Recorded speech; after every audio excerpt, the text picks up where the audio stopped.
Oke guys, assalamualaikum warahmatullahi wabarakatuh. Selamat malam, selamat siang, selamat pagi buat teman-teman yang lagi nonton. Welcome back to Indigosolic, masih bersama saya Rian Patriansyah. Dan saya Nofriansyah. Oke guys, nah di video kali ini kita mau sekedar cerita-cerita. Katanya Nofri punya cerita, mau ceritain apa nih Nov? Pengalaman pribadi, pernah ketemu sosok yang misterius. Oke, jadi di video kali ini Nofri mau menceritakan pengalaman mistis dia bertemu dengan sosok apa sebenarnya, sosok apa yang pernah ditemuin gitu.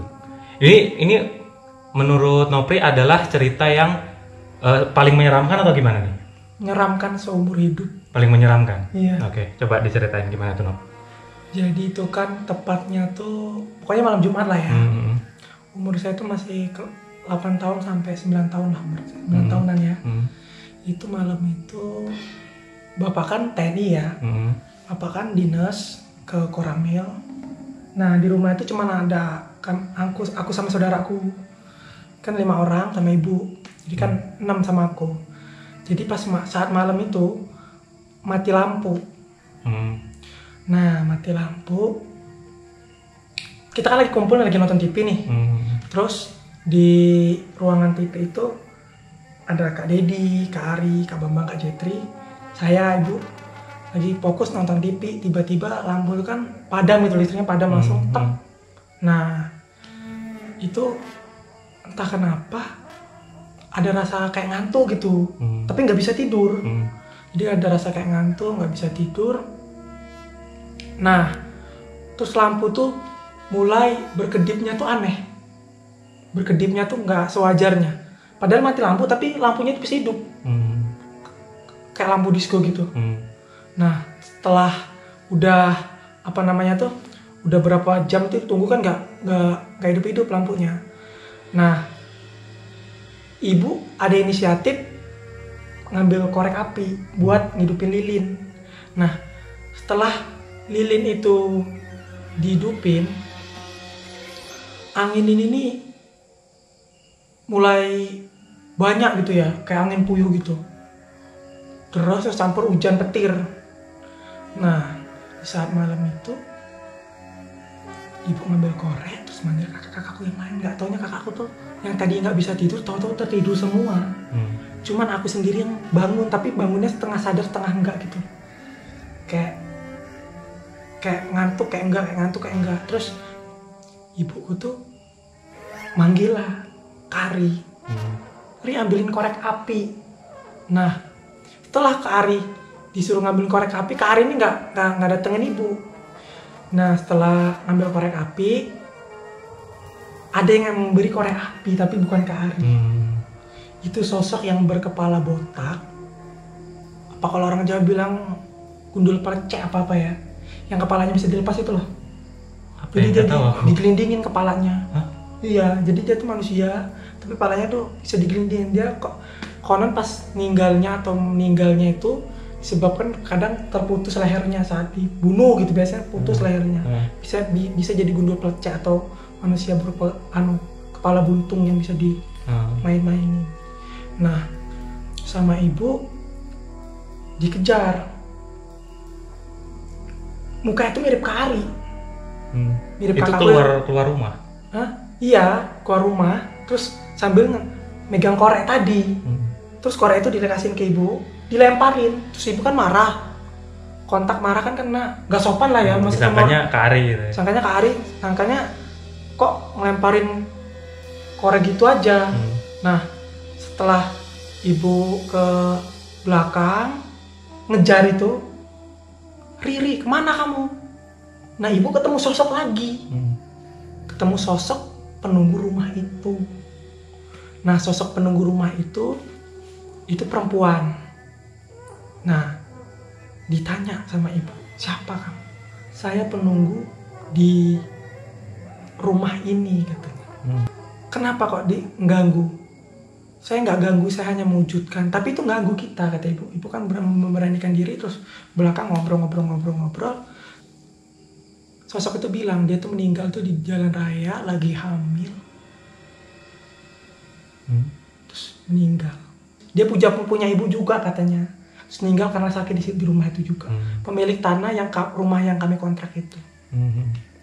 Nah, kan masalah yang gundul pacar tadi kan dikejar lah sama ibu ke belakang. Terus dia bilang, itu siapa? Kata ibu saya nanya kan.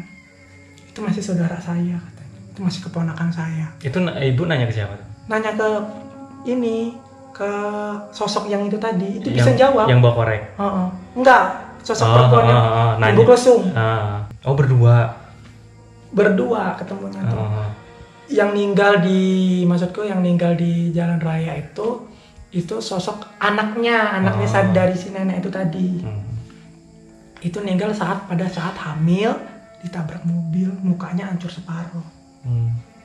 Tapi kalau yang pas ditemuin sama ibu itu?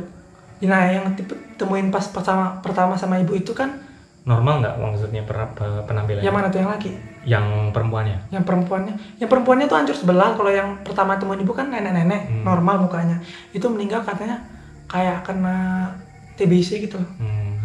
Nah, dia meninggal terus ceritain, terus katanya yang lari, si gundul pecah yang lari tadi itu tuh sosok itu katanya tuh masih saudara dia, masih ponakan dia sosok itu.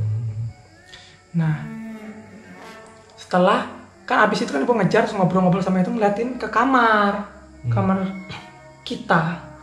Ibu ngeliat Kak Ari masih di situ tidur. Itu masih mati lampu atau udah terang? Masih mati lampu, tapi posisi lilin udah dihidupin semua. Jadi kan takut lah ibu kan, siapalah sosok itu tadi. Ibu tuh kayak nggak sadar gitu.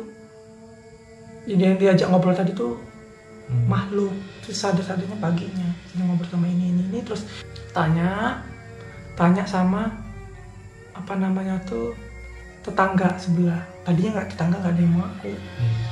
Siapa sosok itu? Gak ada yang mau ngaku. Terus setelah ibu saya ngerayu, terus tanya-tanya terus, barulah dia dibilangin kalau itu yang punya rumah awal yang buka. Karena kan dulu kan hutan sih di tempat daerah saya itu.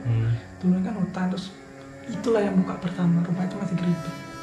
Nah, yang pas waktu ibu ketemu sama nenek-nenek sama perempuan yang lagi numpuk itu di mana itu melihatnya? Di dapur atau di dapur? Posisinya lagi di dapur, lari. Kan ibu kan ngejar yang gundul pecah tadi nih. Lari ke dapur. Nah, di situ di dapur itu sosok nenek tadi kelihatan sambil numpuk lesung. Baru sosok anaknya yang perempuan tadi. Kita terus ibu yasinan lah di rumah itu untuk menghilangkan itu. Nah, malam keduanya ada teror dari makhluk berjubah hitam, kayak pakai senjata panjang, kayak entah kayak celurit, pokoknya kayak penebas gitu, panjang pakai tongkat gitu. Itu malam besoknya. Hujan petir itu makin itu. Terus ibu sama bapak lagi keluar posisinya malam keduanya. Malam pertama tadi kan ada, terus ibu bapakku keluar. Posisi kan kita cuman berlima nih di rumah. Nah, sosok itu mulai datang setelah lampu padam lagi. Besoknya padam lagi 2 hari berturut-turut itu. Padam, sosoknya tuh pakai jubah ya guys ya. Pakai jubah, pakai tongkat panjang, semuanya serba hitam. Entah itu kayak tasbih, entah itu batu, pokoknya kayak tasbih gitu melingkarin di tongkatnya tadi. Dia nih terbang-terbang, ser. Dia ada di jendela rumah, jendela gitu, di jendela, terus di bawah kolong, cepet dia tuh set gini. Tapi dia tuh kayak patung, bergeraknya tuh nggak gini tol-tolnya gini, nggak. Jadi soalnya gini, rata gitu dengan set. Maksudnya tuh rata gimana? Datar gitu loh, maksudnya nggak toleh kan. Kalau kita kan manusia biasa kan kalau noleh kan gini, dia nggak, dia rata gitu gini dia. Gini. Kayak patung gitu tapi bisa digulingin gini kayak boneka gitu set. Oh, kaku ya, kaku. Makanya rata itu kan kaku ya. Kaku. Nah di situ kita kan takut. Pintu rumah terus jendela itu kan terbuat dari kayu ya, banyak kan waktu itu. Ada yang depan itu pintu ruang tamunya kacanya bunyi. Dia datang tuh bunyi. Pokoknya kayak lemparan kayak kaca pecah gitu. Nah, itu cuma di rumah kita doang. Terus dia terus meneror di atas pohon coklat, di pepohonan di rumah terus. Matanya tuh merah tapi mukanya nggak kelihatan. Ya gelap aja gitu. Cuman kelihatannya matanya merah gitu. Astaga, terus terbang terus merinding. Sampai kita, kakakku, aku semuanya itu sembunyi di bawah kolong tempat tidur, kolong tempat tidur. Dia ada di samping kita. Kita lari ke ruang tamu, dia ada lagi. Kita mau keluar, pintu kekunci. Bukan kayaknya tadi kekunci pokoknya pintunya tuh nggak bisa dibuka. Padahal kuncinya ada di situ. Mau ke belakang sama. Terus kita sampai keringetan, diteror terus. Mana itunya tuh kayak ditebas-tebasin di dalam rumah tuh, kayak ditebas-tebasin itu benda-benda. Tapi nggak hancur, cuma ditebasin set. Kita nunduk, dia nebasin lagi, kita nunduk lagi sampai nggak kena gitu kan. Ditebasnya lagi, kita lari, jerit sampai semalaman itu. Itu jam berapa posisinya? Itu jam 10-an ke atas. Tetangga apa nggak ada yang datang gitu? Kenapa kok ribut gitu? Nggak ada, katanya nggak dengar suara apapun. Kita jerit itu. Apa ya? Nggak dengar suara apapun. Jadi kita tuh mencar lah. Ada yang di kolong, ada yang di dalam lemari. Itu hebatnya tuh, sosok itu tuh bisa kayak mecah. Tubuhnya tuh jadi banyak. Jadi bunshin. Iya. Jadi dia bisa di kolong ada, di lemari ada, di bawah meja ada. Jadi bisa jadi banyak. Jadi nebas-nebasin. Kita kan bingung. Jerit-jerit gak ada yang dengar, terus tetangga juga gak bisa dengar. Nangis lah kita itu semua tuh. Kakak-kakak. Saya kan nangis posisinya tuh kan. Jadi ngeri lah. Orang tua lagi nggak ada semua, lagi keluar semua, minta tolong sama siapa. Kita baca-bacaan, kok ya masih ada. Nggak tahu itu sosok apa ya, masih nggak ngerti. Itu masih tanda tanya seumur hidup saya, itu sosok apa. Jadi kan kita kan bukan nggak bisa keluar karena pintu semua tuh kuncinya ada tapi nggak bisa dibuka, kekunci kayak kunci, entah tuh urusan teror nggak tahu. Jadi pintunya tuh bener-bener kekunci, jendela semua udah kita congkel-congkel, lu pakai ini apa namanya? Yang dari besi itu? Linggis. Pakai linggis. Nggak bisa. Gak mungkin dong kita mecahin kaca. Iya. Jelas kena marah sama orang tua kita. Pas saat itu kita mecahin kaca. Dia tuh masih aja neror. Jadi dia kayak nebas gelas di rumah. Gelasnya nggak jatuh tapi bunyi kayak bunyi gelas jatuh. Jadi ngeri benar posisinya itu. Takut, keringet dingin. Itu tuh sosok apa tuh kita masih nggak ngerti, masih tanda tanya sampai sekarang itu sosok apa. Itu udah ada puyang belum? Ya udah ada, tapi kan kita kan belum berapa deket gitu loh. Maksudnya sayanya belum berapa deket. Tetap aja dia nambah banyak loh. Dia duduk di kursi jok. Dia duduk di lantai. Kamu ngelihat banyak, memang banyak atau gimana? Banyak. Dia bisa awalnya kan satu biji, terus dia mecah jadi banyak dengan sosok yang sama. Itu mungkin sosoknya tuh kayak itu bukan sih yang megang kayak apa namanya ya, Soul Reaper. Nah iya kayak gitu. Yang berjubah gitu megang celurit, tongkat celurit yang ada ininya. Gitu. Kayak gitu. Persis kayak gitu.